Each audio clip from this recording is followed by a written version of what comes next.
Hello friends, my self Kedar Kumar और आज हम बात करेंगे chapter number 1 of history class. History का चैप्टर नंबर 1 पढ़ेंगे हम लोग और उस चैप्टर का नाम है शीत युद्ध का दौर। ठीक, शीत युद्ध में किस प्रकार की चीज़ें हो रही थी। अगर आप ध्यान से देखेंगे तो शीत युद्ध से अभिप्राय क्या है। शीत युद्ध विश्व की दो महाशक्तियों अमेरिका व भूतपूर्व सोवियत संघ, यानी कि सोवियत संघ आज का नाम नहीं है, उसका पहले का नाम है, ठीक है, भूतपूर्व सोवियत संघ के बीच में उन व्याप्त कटु संबंधों के इतिहास से उनके बीच में कटु संबंध थे। कैसे संबंध थे? कटु संबंध थे, मतलब उनके दोस्ती अच्छी नहीं थी, जो कि तनाव, भय और ईर्ष्या पर आधारित थी। इन दोनों देशों को एक दूसरे से तनाव था, भय था और ईर्ष्या भी थी।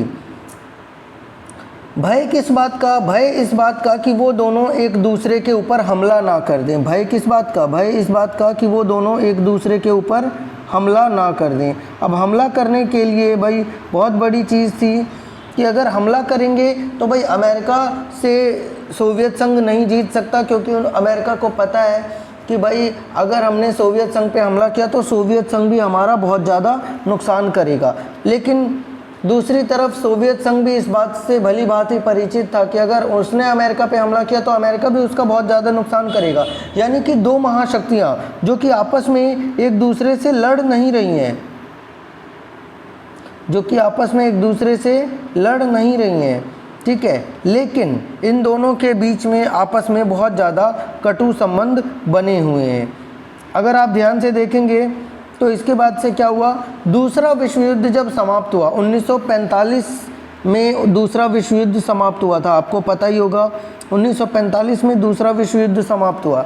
उसके बाद से 1945 से लेकर के 1991 के बीच में अमेरिका और रूस दोनों महाशक्तियों के बीच में अक्सर तनाव की स्थिति बनी रही और शीत युद्ध का दौर चला। 1945 से लेकर के 1991 में दोनों के बीच में शीत युद्ध का दौर चला और दोनों महाशक्तियों की वजह से विश्व जो था वो दो गुटों में बट गया। एक गुट अमेरिका की तरफ था और दूसरा गुट सोवियत संघ की तरफ था।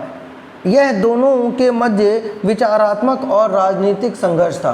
ये दोनों के मध्य कैसा संघर्ष था? विचारात्मक और राजनीतिक संघर्ष था।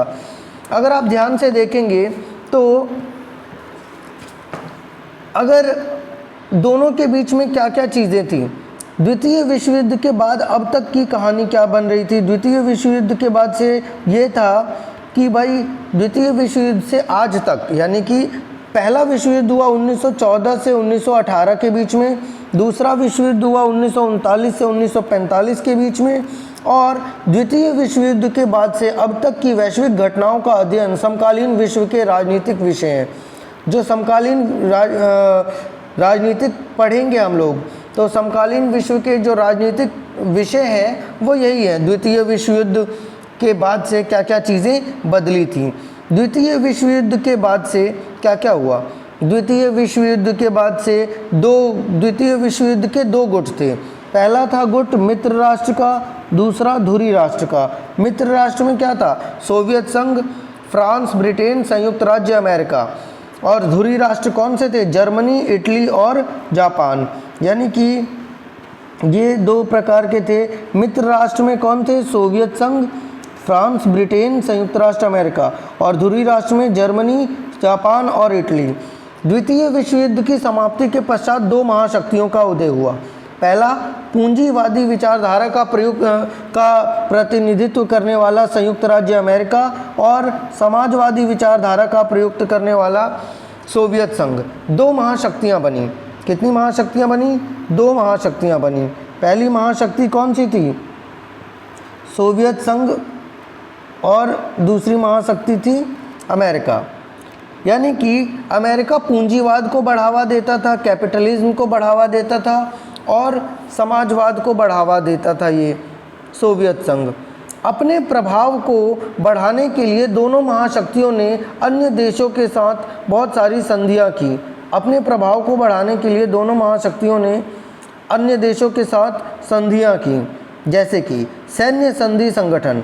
अमेरिका ने किया पहला नाटो। अमेरिका ने क्या किया? नाटो अमेरिका ने 1949 में किया, और नाटो का मतलब था north Atlantic treaty organisation.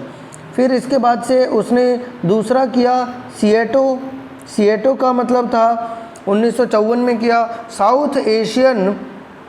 South East Asian Treaty Organisation. इसके बाद से सोवियत संघ ने वारसा पैक्ट 1955 में किया। इन लोगों ने छोटे छोटे देशों के साथ अपना ग्रुप बनाने के लिए ये सारी चीज़ें की, ताकि छोटे देशों की सहायता ये लोग ले सकें और छोटे देशों की सहायता से अपने दुश्मन, अपने चिर प्रतिद्वंदी यानी कि अमेरिका सोवियत संघ को और सोवियत संघ अमेरिका को एक तरीके से अंडर कंट्रोल रख पाए, ताकि ये लोग आपस में ताकि अमेरिका सोवियत संघ पे हमला ना करे या सोवियत संघ अमेरिका पे हमला ना करे। इसके बाद से बात आई सेंटो। अमेरिका ने एक फिर दूसरा ऑर्गेनाइजेशन किया सेंटो का मतलब था सेंट्रल ट्रीटी ऑर्गेनाइजेशन। ये सारी चीज़ें इन लोगों ने की, यानी कि अमेरिका ने क्या क्या करा? अमेरिका ने सबसे पहले करा नाटो, फिर उसके बाद से करा अमेरिका ने सबसे पहले नाटो करा, नाटो के बाद से क्या करा उसने? सिएटो करा, और सिएटो के बाद से उसने सेंटो करा। सेंटो का मतलब सेंट्रल ट्रीटी ऑर्गेनाइजेशन। अपना प्रभाव क्षेत्र बढ़ाते हुए तथा उनसे प्राप्त अन्य लाभों को देखते हुए महाशक्तियों को छोटे छोटे देशों के ऊपर नियंत्रण रखना चाहती थी। महाशक्तियाँ कई बार छोटे छोटे देशों के ऊपर नियंत्रण रखना चाहती थी। महाशक्तियाँ छोटे देशों के ऊपर नियंत्रण क्यों रखना चाहती थी उसके बारे में अभी हम पढ़ेंगे। छोटे देश भी महाशक्तियों के साथ रहना चाहते थे, क्योंकि उनको सुरक्षा मिलती थी, हथियार मिलते थे, आर्थिक मदद मिलती थी और महाशक्तियों से जुड़े रहने का फ़ायदा मिलता था। परमाणु संपन्न होने के कारण दोनों ही महाशक्तियों में रक्त रंजित युद्ध के स्थान पर प्रतिद्वंदिता या तनाव की स्थिति बनी रही, जिसे हम लोग शीत युद्ध कहते हैं। यहाँ पे इम्पॉर्टेंट है शीत युद्ध की डेफिनेशन समझ जाइएगा। परमाणु संपन्न थे। अमेरिका भी परमाणु संबंध था, संयुक्त राज्य अमेरिका, और सोवियत संघ भी परमाणु संपन्न था। दोनों के बीच में रक्त रंजित युद्ध नहीं हुआ। रक्त रंजित युद्ध का मतलब है दोनों ने एक दूसरे के ऊपर बुरी तरीके से हमला नहीं किया या लोगों को मारा नहीं, लेकिन हाँ एक प्रतिद्वंदिता की स्थिति हमेशा बनी रही, जिसे हम लोग शीत युद्ध कहते हैं। ठीक है। छोटे देशों को महाशक्तियों से क्या क्या लाभ थे?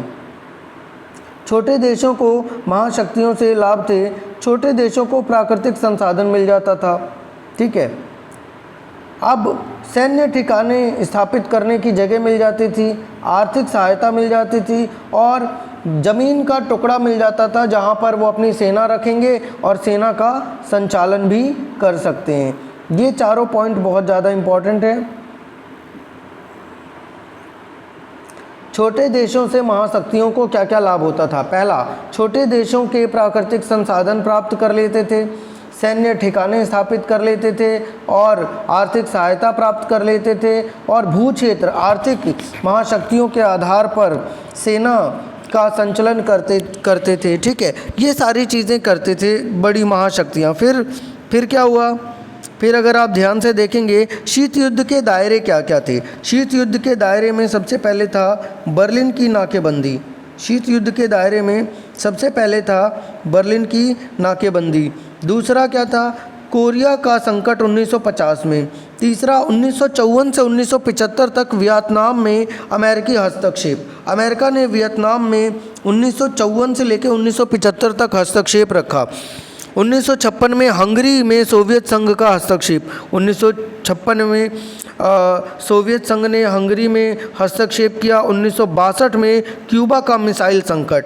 और क्यूबा का मिसाइल संकट जो था दो ध्रुवीय विश्व की सबसे बड़ी चुनौती थी। क्यूबा का मिसाइल संकट दो ध्रुवीय विश्व की सबसे बड़ी चुनौती थी, और क्यूबा का मिसाइल संकट ही शीत युद्ध का चरम बिंदु कहलाता है। क्यूबा का मिसाइल संकट क्या कहलाता है? शीत युद्ध का चरम बिंदु कहलाता है। यानी कि अगर हम देखें तो क्यूबा का मिसाइल संकट, क्यूबा का मिसाइल संकट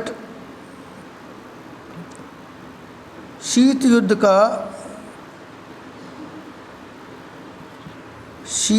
का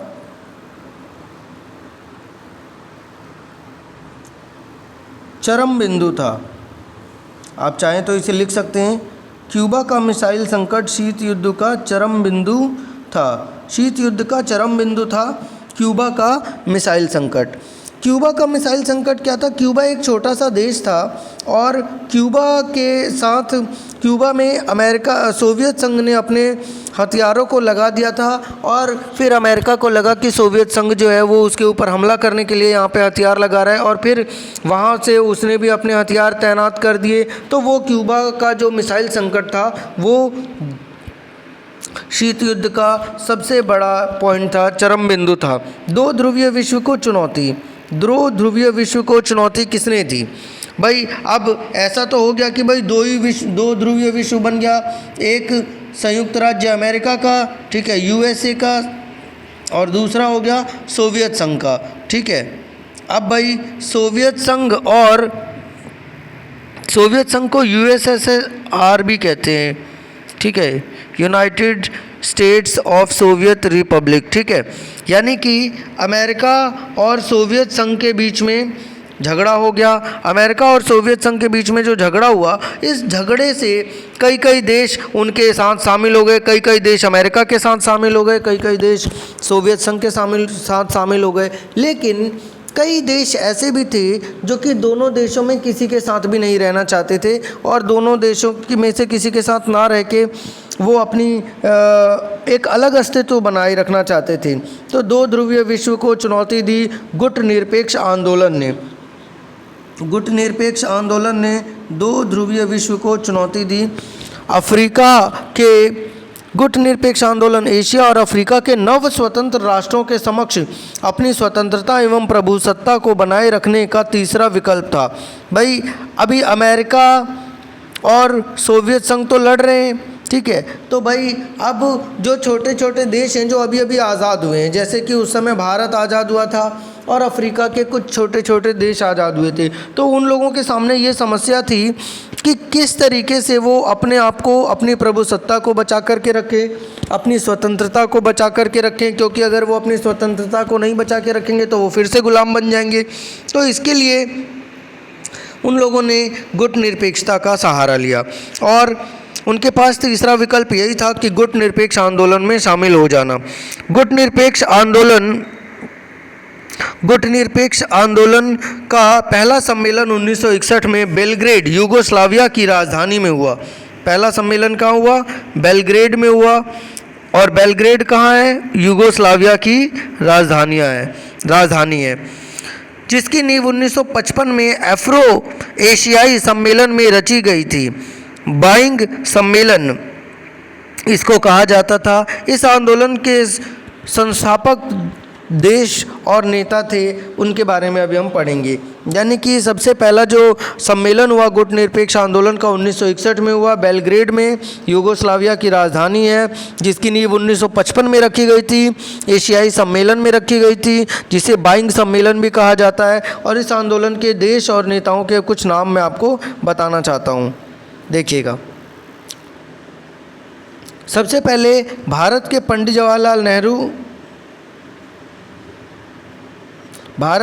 जवाहरलाल नेहरू जो थे वो इसके संस्थापक सदस्य थे, ठीक है। कर्नल नासिर मिस्र के, डॉक्टर सुकर्णो इंडोनेशिया के, मार्शल टीटो यूगोस्लाविया के और वामे एनक्रूमा घाना के, ये सब संस्थापक सदस्य थे किसके? गुट निरपेक्ष आंदोलन के संस्थापक सदस्य थे ये सारे देश, ठीक है। अब ये गुट निरपेक्ष आंदोलन चला। गुट निरपेक्ष आंदोलन चलने के बाद से क्या हुआ? गुट निरपेक्ष आंदोलन चलने के बाद से हुआ ये कि 17वें गुट निरपेक्ष शिखर सम्मेलन में 17वें गुट निरपेक्ष शिखर सम्मेलन का आयोजन वेनेजुएला में किया गया, मार्गरीता द्वीप में किया गया। वेनेजुएला के मार्गरीता द्वीप में किया गया 2016 में। वर्तमान में इस आंदोलन के सदस्यों की संख्या 120 है। आज की डेट में इसके सदस्य जो हैं वो 120 हैं। इसके साथ ही वर्तमान से इसके 17 देश और 10 अंतर्राष्ट्रीय संगठन पर्यवेक्षक हैं।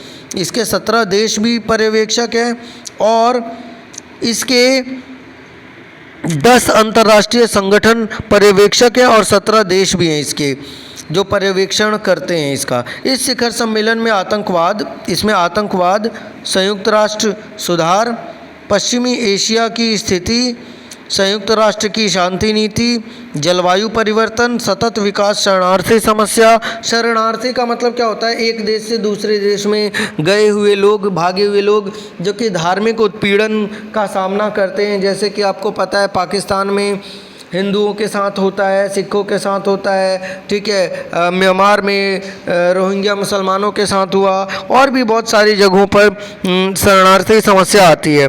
और परमाणु निशस्त्रीकरण जैसी कुछ समस्याएं थी। इन समस्याओं के बारे में इन्होंने बात की, ठीक है। तो आपके सामने समस्याएं रख रहा हूँ मैं। इन लोगों ने कौन कौन सी समस्याएं के बारे में बात की? इस शिखर सम्मेलन में संयुक्त राष्ट्र अमेरिका ने आतंकवाद, संयुक्त राष्ट्र सुधार, पश्चिमी एशिया की स्थिति, संयुक्त राष्ट्र की शांति अभियान, जलवायु विकास, शरणार्थी समस्या, इन सारी समस्याओं के बारे में बातचीत किया। यानी कि ये सारी समस्याएं बहुत ही इम्पॉर्टेंट हैं पूरी दुनिया के लिए। 18वें NAM सम्मेलन का आयोजन अज़रबैजान में 2019 में होना तय हुआ है। ये 2019 से पहले की बात है, जो कि 18वीं NAM संस्थान जो थी वो 2019 में किया गया था, ठीक है।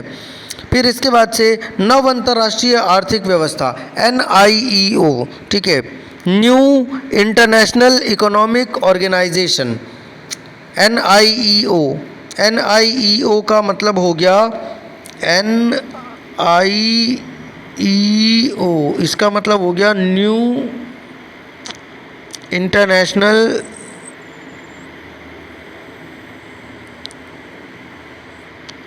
Economic organisation,